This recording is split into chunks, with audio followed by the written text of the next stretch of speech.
जय हिंद दोस्तों, मैं लोकेश मध्य प्रदेश पुलिस। और आज के लिए हम जो वीडियो लेके आए एमपी रोजगार पंजीयन से संबंधित है। आप लोग बोल रहे थे कि सर रोजगार पंजीयन पे एक वीडियो बनाइए जिसमें पूरी डिटेल दीजिए। अदर स्टेट से हैं, एमपी के हैं, आपने फॉर्म भरते समय रोजगार पंजीयन नहीं बनवाया है, उसके लिए क्या करना चाहिए। जब आप फॉर्म भर रहे हो और आप रोजगार पंजीयन भर रहे हैं तो एमपी की जिले आ रहे हैं और जो मध्य प्रदेश के हैं उनके एक्सपायर हो गए, उन्हें क्या करना चाहिए। तो हमने 55 पेज का एक नोट रोजगार से निकाला और उसको हमने बाकायदा पढ़ा। तो उसमें जो पॉइंट हमें समझाने योग्य थे जिससे आप संतुष्ट हो सकें और रोजगार पंजीयन बनवा सकें, उससे हमने संबंधित ये अध्ययन किया है। और जो 8-10 पॉइंट है उसको हमने एक पेज पे भी लिख रखा है। और कुछ जो आवश्यक है पंजीयन से संबंधित और जो आपको जानना आवश्यक है वही पॉइंट हम इस वीडियो में बताएंगे। ज़्यादा लंबा नहीं करेंगे वीडियो और आप अंत तक इस वीडियो को देखते रहिए। हमने बोर्ड पे लिख रखा है एमपी रोजगार। तो एमपी रोजगार से संबंधित ये वीडियो है। पहला, अभ्यर्थी का आधार पंजीयन अनिवार्य है। पहला पॉइंट यही है कि आपका आधार पंजीयन अनिवार्य है। दूसरा पॉइंट क्या कहता है, आवेदन पत्र भरते समय उम्मीदवारों के किसी भी प्रमाण पत्र का परीक्षण ESB द्वारा नहीं किया जाकर नियुक्ति प्रक्रिया के दौरान संबंधित विभाग द्वारा किया जाता है। अतः कंप्यूटर आधारित ऑनलाइन परीक्षा में उम्मीदवारों की पात्रता होगी।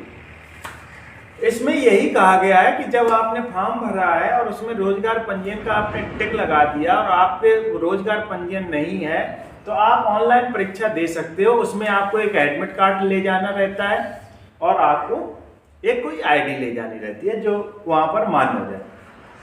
तीसरा पॉइंट कहता है मध्य प्रदेश राज्य के रोजगार कार्यालय में जीवित पंजीयन होना अनिवार्य है। तीसरा और अति आवश्यक पॉइंट क्या कहता है, मध्य प्रदेश राज्य के रोजगार कार्यालय में जीवित पंजीयन होना अनिवार्य है। चौथा पॉइंट क्या कहता है, सामान्य प्रशासन विभाग मध्य प्रदेश शासन के आदेश क्रमांक 3/8/2016 3/1 भोपाल दिनांक 12 मई 2017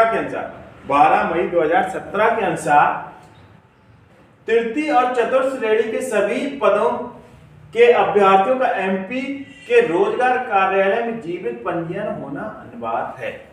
12 मई 2017 के अनुसार आपका एमपी रोजगार में पंजीयन होना अनिवार्य है। तो अब हम आपको समझा दें।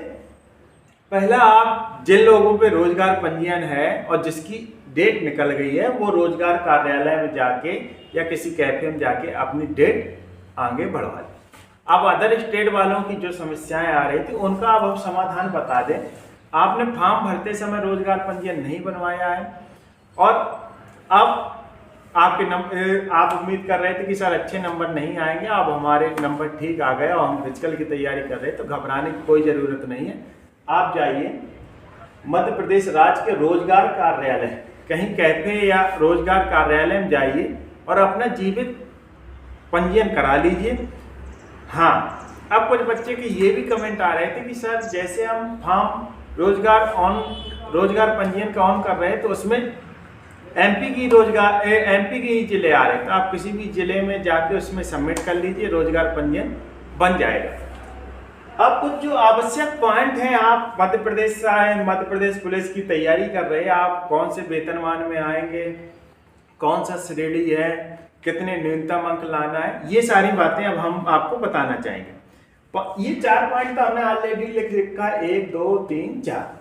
5वां पॉइंट कहता है द्वितीय चरण से अभिप्रेत है। प्रथम चरण ऑनलाइन परीक्षा के बाद पुलिस विभाग द्वारा ली जाने वाली प्रायोगिक परीक्षा एवं आयोजित शारीरिक दक्षता।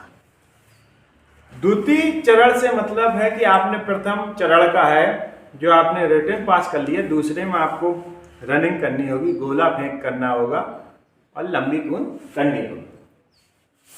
फिर 6वां पॉइंट कहता है सभी पद तृतीय एवं कार्यपारिक श्रेणी के जितने भी आरक्षक हैं ये तृतीय श्रेणी के आरक्षक हैं, मतलब तृतीय श्रेणी के कार्यपारक कर्मचारी होंगे।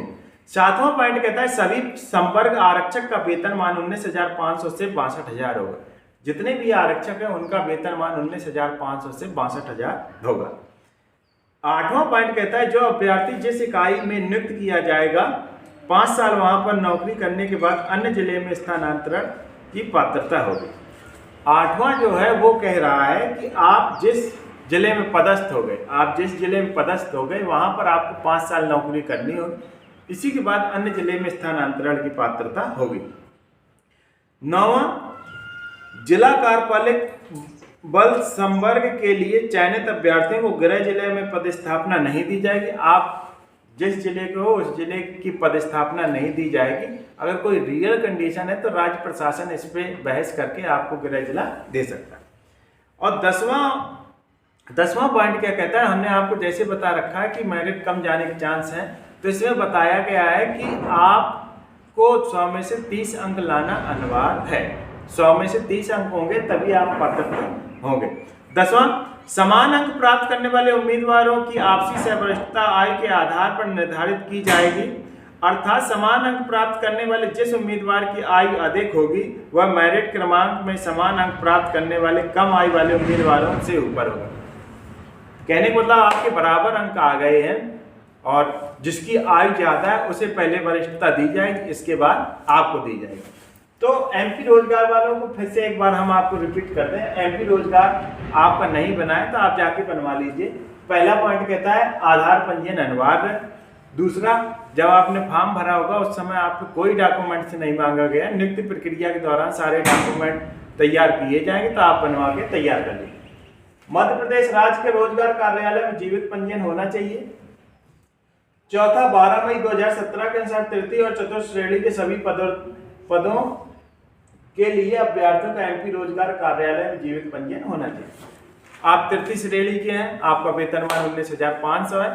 आप फिजिकल की तैयारी करते रहिए और आप ये मत सोचिए कि रिजल्ट आएगा फिर ही तैयारी करेंगे, क्योंकि बार बार मौका नहीं मिलता है। और इस समय आप देख रहे हो सरकारी नौकरी का कितना क्रेज है, तो रिजल्ट आ गया और आपने फिजिकल नहीं निकाल पाया और आपने मेहनत नहीं की तो जिंदगी भर अफसोस होगा, पछतावा होगा, इसके अलावा कुछ नहीं होगा।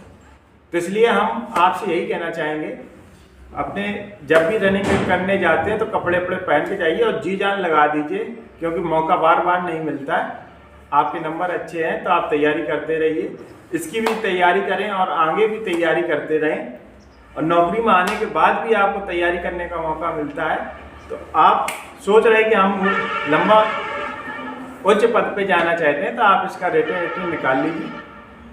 विभाग में भी बहुत समय मिलेगा पढ़ने के लिए, तो आप मेहनत करते रहिए। और ये जो एमपी रोजगार से है तो हम उम्मीद करना चाहेंगे कि आपकी जो सारी समस्याएं हैं उसका समाधान हो जाएगा। आप रोजगार पंजीयन बनवा लीजिए। आपको जो भी जानकारी चाहिए और कहीं भी आपको समस्या आ रही तो आप कमेंट के तहत हमें बता सकते हो। और आप अच्छे कमेंट कीजिए, क्योंकि हम आपके लिए बहुत मेहनत करते हैं। हमने आपको जैसे बताया कि हमने 55 पेज का ये पढ़ा और इसमें से जब हमने बहुत ढूंढा इसके बाद ही हमने आपको ये जानकारी दी है। तो जय हिंद, राम राम।